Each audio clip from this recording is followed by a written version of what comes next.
نحمده ونصلي ونسلم على رسوله الكريم أما بعد فأعوذ بالله من الشيطان الرجيم بسم الله الرحمن الرحيم وإن من شيعته لإبراهيم إذ جاء ربه بقلب سليم إذ قال لأبيه وقومه ماذا تعبدون أئفكا آلهة دون الله تريدون فما ظنكم برب العالمين فنظر نظرة في النجوم فقال إني سقيم فتولوا عنه مدبرين فراغ إلى آلهتهم فقال ألا تأكلون ما لكم لا تنطقون فراغ عليهم ضربا باليمين فأقبلوا إليه يزفون قال أتعبدون ما تنحتون والله خلقكم وما تعملون قالوا بنوا له بنيانا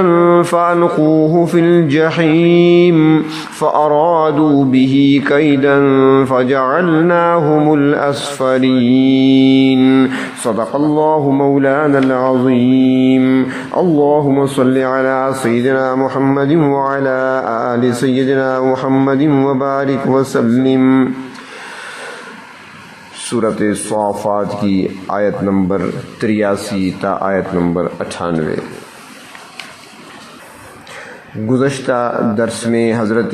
نوح علیہ السلام کا تذکرہ تھا۔ ان کے تذکرے کے بعد اللہ تبارک و تعالی نے اپنے خلیل حضرت ابراہیم علیہ السلام کا ذکر فرمایا وَإِنَّ مِن شِيعَتِهِ لَإِبْرَاهِيمَ، بے شک نوح علیہ السلام کے گروہ میں سے حضرت ابراہیم علیہ السلام بھی ہیں، یعنی ابراہیم علیہ السلام بھی انہی کے خاندان سے اور انہی کی راہ پر چلنے والے ہیں۔ اذ جاء ربہ بقلب سلیم، جب آئے آپ اپنے پروردگار کے پاس سلیم قلب لے کر، سلیم دل لے کر۔ سلیم دل سے مراد فرماتی ہیں کہ سلامتی والا دل ہے، اور ایسا دل جو ہر قسم کی بدعقیدگی سے، ہر قسم کے غلط نیت اور ارادے سے اور ہر غیر اخلاقی چیز سے پاک ہو۔ اور فرماتی ہیں کہ قلب سلیم وہ ہے جو شرک سے، کفر سے، نفاق سے، حسد اور کینے سے، جھوٹ اور حب مال اور حب جاہ سے پاک ہو، اور توحید اور ایمان باللہ سے لبریز ہو، سارے اچھے اخلاق اس میں پائے جائیں۔ تفسیر معالم العرفان میں ہے، وہ فرماتی ہیں کہ قلب سلیم کا شرک سے پاک ہونا ضروری ہے، کیونکہ اس میں توحید کے علاوہ شرک کا شائبہ تک نہیں ہونا چاہیے۔ اسی طرح قلب سلیم کا بدعت سے پاک ہونا بھی ضروری ہے۔ اور فرماتی ہیں کہ شہوت سے لبریز دل بھی قانون الہی کے خلاف ہوتے ہیں، لہذا قلب سلیم وہ ہے جو شہوت سے بھی منزہ ہو۔ فرماتی ہیں کہ قلب سلیم غفلت سے بھی پاک ہونا ضروری ہے، کیونکہ غفلت سے یاد الہی نہیں ہو سکتی۔ اسی طرح خواہشات بھی، اور خواہشات کا غلام دل بھی قلب سلیم کہلانے کا حقدار نہیں ہے۔ توحید کی معرفت کے حوالے سے انسان کی فطرت سلیمہ اور عقل سلیم کا ذکر قرآن حکیم میں کئی مقامات پہ آیا ہے۔ فطرت کا تعلق چونکہ روح سے ہے، اور روح کا مسکن وہ قلب انسانی ہے، تو اس کو یوں سمجھا جا سکتا ہے کہ فطرت سلیمہ اور قلب سلیم انسان کی ایک ہی کیفیت کا نام ہے، یعنی انسانی دل کی وہ کیفیت جس میں اس کی روح اور فطرت اپنی اصلی حالت میں ہو، اور اس کے اصل خد و خال صحیح سلامت ہوں، اس پر غفلت اور مادیت کے پردے نہ پڑ چکے ہوں، اور وہ مسخ نہ ہو چکی ہو۔ انسانی فطرت کی اس کیفیت کو قلب سلیم سے تعبیر کیا جاتا ہے۔ ایک انسان ایسے قلب سلیم کے ساتھ جب اللہ کی طرف رجوع کرتا ہے تو عقل سلیم کی روشنی میں اسے توحید کی معرفت حاصل ہو جاتی ہے، اور پھر وہ اس سے آگے بڑھ کر آخرت کے فلسفے کی تہ تک بھی پہنچ جاتا ہے۔ تو حضرت ابراہیم علیہ السلام قلب سلیم لے کر اپنے پروردگار کے پاس آئے۔ سورۃ شعراء میں بھی قلب سلیم کا ذکر ہے۔ وہاں حضرت ابراہیم علیہ السلام کی دعا کے الفاظ ہیں۔ انہوں نے جب دعا کے لیے ہاتھ اٹھائے تو انہوں نے عرض کیا تھا کہ اے میرے پروردگار، قیامت والے دن مجھے رسوا نہ کرنا، قیامت کا وہ دن کہ جب نہ مال کوئی فائدہ دے گا اور نہ ہی بیٹے کام آئیں گے۔ یوم لا ينفع مال ولا بنون الا من اتى اللہ بقلب سلیم، البتہ وہ شخص بچ جائے گا جو اپنے اللہ کے پاس قلب سلیم لے کر آیا ہوگا۔ تو قلب سلیم رکھنے والے اللہ کے وہ خلیل، ان کے درس توحید کا ذکر کرتے ہوئے اللہ تبارک و تعالی نے فرمایا کہ اذ قال لأبیہ وقومہ ماذا تعبدون، جب ابراہیم علیہ السلام نے اپنے باپ اور اپنی قوم سے فرمایا کہ تم کن چیزوں کی عبادت کرتے ہو۔ سورۃ انعام میں حضرت ابراہیم علیہ السلام کے والد کا نام بھی آیا ہے۔ وہاں فرمایا وَإِذْ قَالَ إِبْرَاهِيمُ لِأَبِيهِ آزَرَ أَتَتَّخِذُ أَصْنَامًا آلِهَةً، جب ابراہیم علیہ السلام نے اپنے باپ آزر سے کہا۔ تاریخی روایات میں حضرت ابراہیم علیہ السلام کے والد کا نام طارق بھی آتا ہے، اس لیے مفسرین اکرام فرماتے ہیں کہ طارق اور آزر یہ دونوں ایک ہی شخصیت کے نام ہیں۔ آزر کو تو قرآن کریم نے بیان کیا کہ ان کے باپ ہیں، اور طارق ان کا لقب تھا۔ تو حضرت ابراہیم علیہ السلام نے اپنے باپ کو بھی مخاطب کیا اور اپنی قوم کو بھی مخاطب کرتے ہوئے فرمایا کہ تم کن چیزوں کی عبادت کرتے ہو؟ اَإِفْكًا آلِهَةً دُونَ اللَّهِ تُرِيدُونَ، کیا اللہ کے سوا تم جھوٹ موٹ کے بنائے ہوئے معبودوں کو چاہتے ہو؟ یہ وہ معبود ہیں تمہارے جنہیں تم نے اپنے ہاتھوں سے بنایا ہے، اپنے ہاتھوں سے گھڑا ہے، کسی کو لکڑی سے بنایا، کسی کو پتھر سے گھڑ کر بنایا، اور پھر اپنے ہاتھوں سے بنائے ہوئے ان کے پتھروں کے اور لکڑیوں سے بنے ہوئے بتوں کے سامنے تم ہاتھ جوڑ کر بیٹھے ہو، ان کی پوجا کرتے ہو اور ان کو اپنا تم معبود سمجھتے ہو۔ مگر یہ تو بتاؤ فما ظنکم برب العالمین، کہ تمام جہانوں کے پروردگار کے بارے میں تمہارا کیا خیال ہے؟ تم اس حقیقی معبود کی تو عبادت کرتے نہیں، اور جو اپنے ہاتھوں سے بنائے ہیں ان کو معبود بنا رکھا ہے، یہ کیسی تمہاری عقل مندی ہے؟ تو ان کے پاس اور کوئی جواب نہ تھا، وہی ایک جواب ہے جو ہر قوم نے اپنے وقت کے مبلغین کو اور اللہ کے بھیجے ہوئے رسولوں کو دیا، جہالت پر مبنی جواب، بغیر دلیل کے کہ ہم نے اپنے آباء و اجداد کو ان کی عبادت کرتے ہوئے پایا ہے۔ تو حضرت ابراہیم علیہ السلام جب ان سے گفتگو کر چکے تو فرمایا کہ اللہ کی قسم میں تمہارے بتوں کی ضرور تدبیر کروں گا، اور کس وقت؟ جب تم پشت پھیر کر جاؤ گے۔ چنانچہ ان کے ہاں سالانہ ایک دن ایسا آتا تھا جو وہ سالانہ تہوار منایا کرتے تھے، اور وہ پوری قوم شہر سے باہر کھلے میدان میں جمع ہوا کرتی تھی۔ تو جب وہ دن آیا تہوار منانے کا تو ان لوگوں نے حضرت ابراہیم علیہ السلام کو بھی اپنے تہوار میں شریک ہونے کی دعوت دی، مگر ابراہیم علیہ السلام ان کے ساتھ جانا نہیں چاہتے تھے۔ چنانچہ اللہ تبارک و تعالی نے اس مقام پر اس حیلے کا ذکر کیا جو آپ نے اختیار کیا تھا۔ فرمایا فنظر نظرة فی النجوم، انہوں نے ستاروں کی طرف نظر ڈالی، فقال انی سقیم، پھر کہا کہ میں بیمار ہوں، فتولوا عنہ مدبرین، پھر وہ لوگ آپ سے پشت پھیر کر چلے گئے، یعنی آپ کو تہوار میں ساتھ لے جانے پر انہوں نے اصرار نہیں کیا۔ حضرت ابراہیم علیہ السلام سے پہلے کا جو دور ہے اس دور کو صابی دور کہا جاتا ہے۔ پھر حضرت ابراہیم علیہ السلام کا دور آیا تو پھر دور ملت ابراہیمی شروع ہوا۔ تو صابی دور میں ستاروں کے ساتھ لوگوں کا ایک خاص تعلق ہوتا تھا۔ حضرت ابراہیم علیہ السلام کی قوم بھی ستاروں میں کرشمہ مانتی تھی،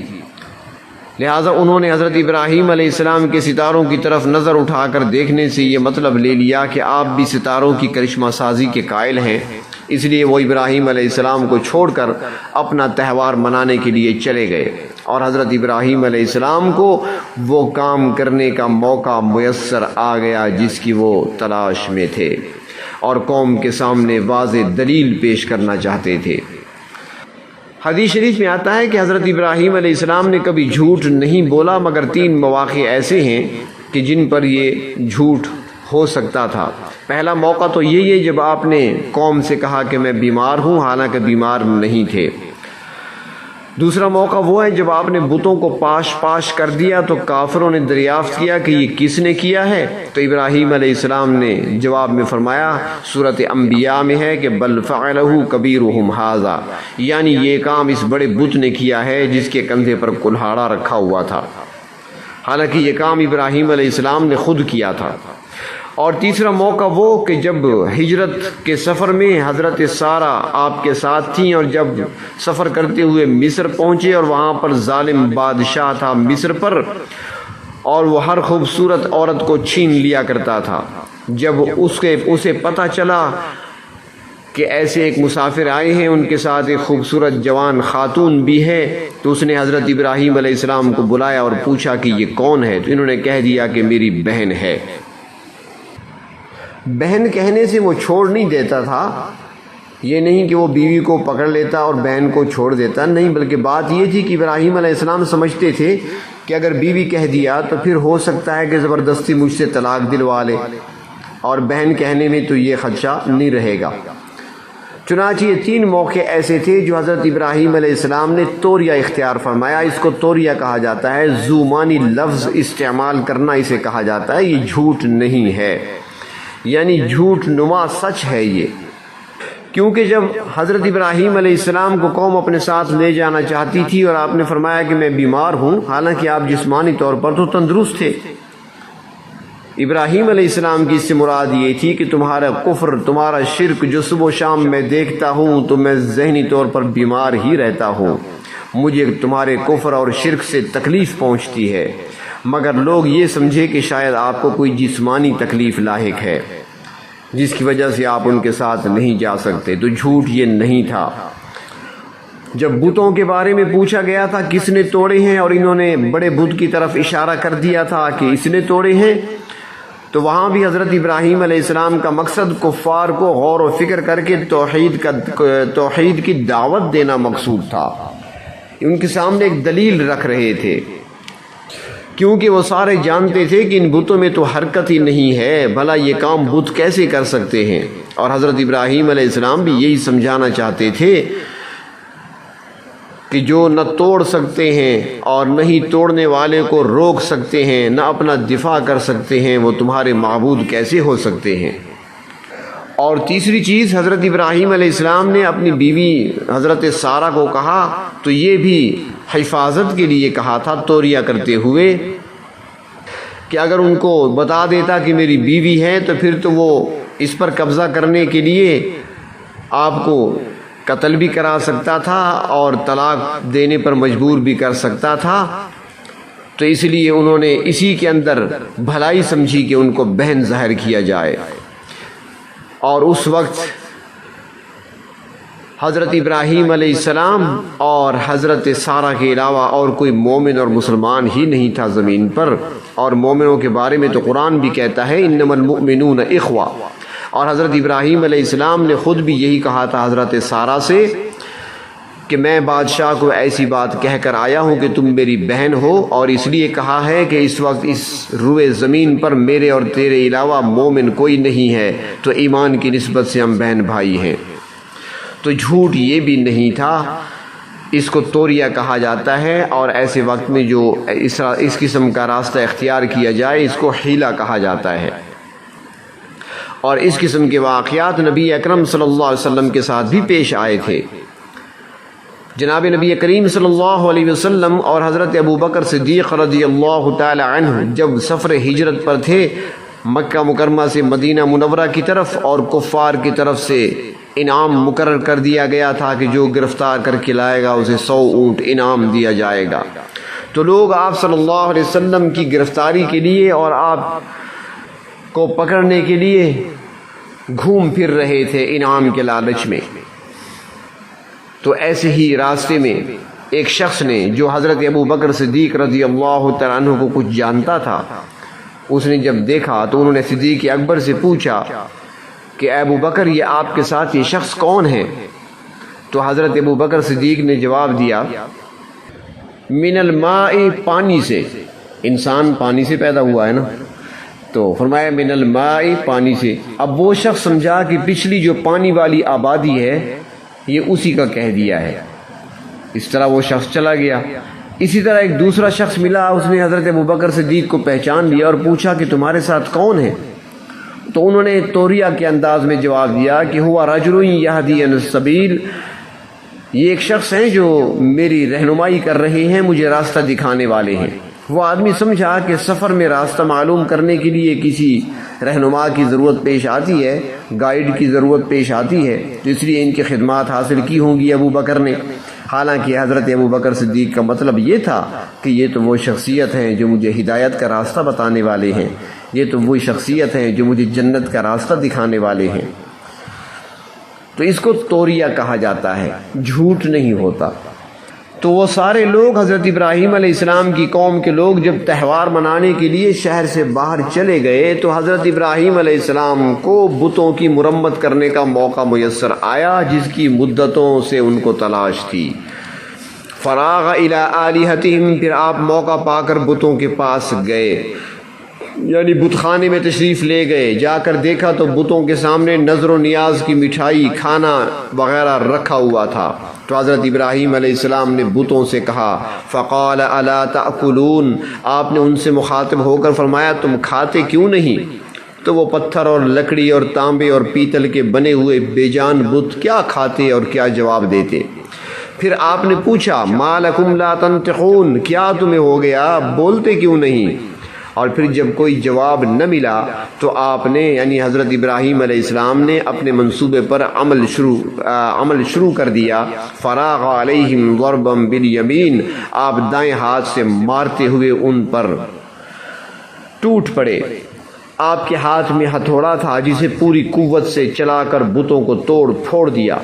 مگر جو بڑا تھا اسے کچھ نہیں کہا، اسے چھوڑ دیا اور اس کے گلے میں کلہاڑا لٹکا دیا اور وہاں سے واپس تشریف لے گئے۔ جب وہ لوگ تہوار منا کر واپس آئے تو اپنے بتوں کے پاس پہنچے، جب وہاں آئے تو ان کی حالت دیکھ کر پریشان ہوئے۔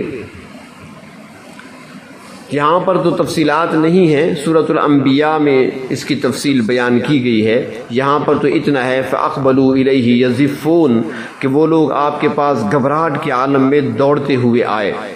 اور سورۃ انبیاء میں تفصیل ہے کہ کفار نے جب اپنے بتوں کو، اپنے معبودوں کو اس حالت میں دیکھا، کسی کی ناک نہیں تو کسی کا کان نہیں، کسی کی گردن کٹی ہوئی ہے تو کس کا بازو نہیں ہے، کسی کی ٹانگ نہیں ہے، تو پھر وہ کہنے لگے ہمارے معبودوں کے ساتھ یہ سلوک کس نے کیا ہے، ما فعل ھذا بآلہتنا۔ تو پھر ان میں سے بعض نے کہا کہ سمعنا فتى یذکرہم یقال لہ ابراہیم، ایک نوجوان سے ہم نے سنا ہے جن کا نام ابراہیم ہے، وہ ان کا ذکر کیا کرتے ہیں، ہو سکتا ہے یہ انہوں نے کام کیا ہو۔ تو پھر حضرت ابراہیم علیہ السلام کو بلایا گیا اور ان سے پوچھا گیا یہ آپ نے کیا ہے؟ تو حضرت ابراہیم علیہ السلام نے دیکھا نا کلہاڑا بڑے کے کندھے پر لٹک رہا ہے، تو فرمایا یہ اس نے کیا ہے، کیونکہ ہمیشہ جس کے پاس سے آلہ قتل برآمد ہوتا ہے قاتل اسی کو سمجھا جاتا ہے، آلہ قتل تو تمہارے بڑے بت کے کندھے پہ ہے۔ تو پھر حضرت ابراہیم علیہ السلام نے فرمایا اگر یقین نہیں آتا تو ان سے پوچھ لیں، فاسألوہم ان کانوا ینطقون، ان بتوں سے پوچھ لیں یہ خود بتا دیں ان کا قاتل کون ہے۔ اور پھر وہ سارے سر جھکا کر کہنے لگے حقیقی بات تو یہ ہے کہ یہ بولنے والے نہیں ہیں، یہ ہمیں کیسے بتا سکتے ہیں؟ تو اس موقع پر حضرت ابراہیم علیہ السلام نے ان کے ضمیر کو جھنجھوڑا اور پوچھا کیا تم ان کی عبادت کرتے ہو جو تمہارے کسی نفع نقصان کے مالک نہیں ہیں؟ افسوس ہے تم پر بھی اور تمہارے ان معبودوں پر بھی جن کی تم پوجا کرتے ہو۔ تو جب ان کافروں سے کوئی جواب نہ بن پڑا تو انہوں نے ابراہیم علیہ السلام کو زندہ جلا دینے کا فیصلہ کیا۔ تو یہاں پر مختصر بات بیان کی گئی یہاں پر اتنا بتایا گیا کہ بتوں کی حالت دیکھ کر وہ لوگ ابراہیم علیہ السلام کے پاس دوڑتے ہوئے آئے اور آپ سے گفتگو ہوئی تو آپ نے فرمایا قال اتعبدون ما تنحتون، کیا تم ان کی عبادت کرتے ہو جن کو خود تراشتے ہو؟ کتنی افسوس کی بات ہے اور انسانیت کے لیے کتنی گری ہوئی بات ہے کہ ایک چیز کو خود اپنے ہاتھوں سے گھڑ لیا جائے پھر اسی کے سامنے سجدہ کیا جائے۔ معبود تو وہی ہو سکتا ہے جو علیم کل ہو، جو قادر مطلق ہو، جو خالق ہو، جو واجب الوجود ہو، اور ان میں سے کوئی صفت تمہارے ان معبودوں میں نہیں پائی جاتی۔ یہ ساری صفات ایک اللہ تبارک و تعالی کی ذات میں پائی جاتی ہیں، اور وہی حقیقی معبود ہے، لا شریک لہ، اس کا کوئی شریک نہیں ہے۔ حضرت ابراہیم علیہ السلام نے بھی اپنی قوم کو باور کرایا کہ جن کی تم عبادت کرتے ہو یہ باطل ہیں، واللہ خلقکم وما تعملون، حالانکہ اللہ تعالیٰ نے تمہیں بھی پیدا کیا اور ان چیزوں کو بھی جن کو تم بناتے ہو۔ انسان کوئی بھی کام کرے، کوئی بھی چیز بنائے، ہر چیز کے خالق اللہ تعالیٰ ہی ہیں۔ انسان اللہ تبارک و تعالیٰ کی عطا کردہ اختیارات اور صلاحیتوں کے ساتھ ہی تو کام کرتا ہے۔ دلائل کی دنیا میں کافر لاجواب ہو گئے، کہنے لگے یہ ہمارے معبودوں کی توہین کے مرتکب ہوئے ہیں، لہٰذا ابراہیم علیہ السلام کو سخت سزا ملنی چاہیے۔ قالوا ابنوا لہ بنیانا، کہنے لگے کہ اس کے لیے ایک بہت بڑی عمارت تیار کرو، اس میں آگ جلاؤ اور ابراہیم علیہ السلام کو اس میں ڈال دو۔ چنانچہ انہوں نے ایسا ہی کیا، ایک بہت بڑے حصہ زمین پر دنیا کی سب سے بڑی آگ جلائی گئی، اور پھر کہنے لگے فَأَلْقُوهُ فِي الْجَحِيمِ، اس کو بھڑکتی ہوئی آگ میں ڈال دو۔ یہاں پر تو مختصر ہے، سورۃ انبیاء میں ہے قَالُوا حَرِّقُوهُ وَانصُرُوا آلِهَتَكُمْ إِن كُنتُمْ فَاعِلِينَ، اگر کچھ کرنا چاہتے ہو تو ابراہیم کو زندہ جلا دو اور اس طرح اپنے معبودوں کی مدد کرو جن کی یہ مذمت بیان کرتے ہیں۔ انہوں نے حضرت ابراہیم علیہ السلام کو منجنیق کے ذریعے بھڑکتی ہوئی آگ میں ڈالا، مگر اللہ تبارک و تعالی نے فرمایا، سورۃ انبیاء میں ہے قُلْنَا يَا نَارُ كُونِي بَرْدًا وَسَلَامًا عَلَىٰ إِبْرَاهِيمَ، اے آگ ابراہیم علیہ السلام پر ٹھنڈی اور سلامتی والی ہو جا۔ اور سورۃ عنکبوت میں فرمایا فَأَنْجَاهُ اللَّهُ مِنَ النَّارِ، اللہ تعالیٰ نے آپ کو اس آگ سے بچا لیا، اور کافر اپنی اس تدبیر میں ناکام ہوئے۔ مفسرین اکرام فرماتی ہیں کہ آگ نے ابراہیم علیہ السلام کا ایک بال تک نہ جلایا، ہاں جس رسی سے باندھ کر آپ کو آگ میں پھینکا گیا تھا وہ رسی جل گئی۔ اللہ تعالیٰ نے فرمایا فَأَرَادُوا بِهِ كَيْدًا، انہوں نے ایک تدبیر کا ارادہ کیا، ابراہیم علیہ السلام کو ختم کرنا چاہا، مگر ہم نے انہیں کامیابی عطا فرمائی، فَجَعَلْنَاهُمُ الْأَسْفَلِينَ، اور تدبیر کرنے والوں کو ہی ذلیل و خوار کر دیا، اور وہ اپنے ارادوں میں ناکام ہو کر رہ گئے، کیونکہ ان کا خیال تھا کہ جب حضرت ابراہیم علیہ السلام دیکھیں گے، اتنی بڑی آگ کو دیکھیں گے، دہکتی ہوئی آگ کو دیکھیں گے تو سارا نشہ حیران ہو جائے گا، اور پھر جب انہیں آگ کے دہانے پر لا کھڑا کیا جائے گا تو ہوش ٹھکانے آ جائیں گے اور آپ توبہ کر لیں گے، اپنے عقائد سے رجوع کر لیں گے، ان کا یہ خیال تھا۔ لیکن یہاں تو معاملہ بالکل ہی الٹ تھا، وہ تو قلب سلیم رکھنے والے ابراہیم تھے۔ جب ان کو لایا گیا اور آگ کے دہانے پہ کھڑا کیا گیا تو بقول اقبال بے خطر کود پڑا آتش نمرود میں عشق، عقل ہے محو تماشائے لب بام ابھی۔ حضرت ابراہیم علیہ السلام نے بھرپور استقامت کا مظاہرہ کیا تو پھر اللہ تبارک و تعالی نے آپ کے لیے آگ کو گل و گلزار بنا دیا،